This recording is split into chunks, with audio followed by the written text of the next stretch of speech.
అప్పటి నుంచి వాట్సాప్ లో ఎప్పుడు ఎక్కువైంది చెప్పావు అప్పటి నుంచి మరి చెప్పావు అమ్మలో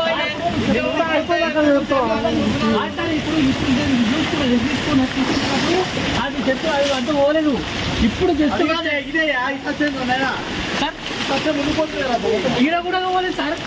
జస్ట్ ఫిఫ్టీన్ మీకు వాటర్ చేసిండు అప్పటి నుంచి అంతే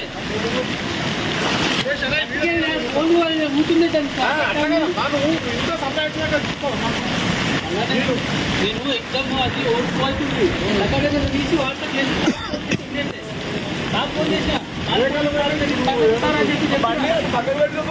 తీసేది పని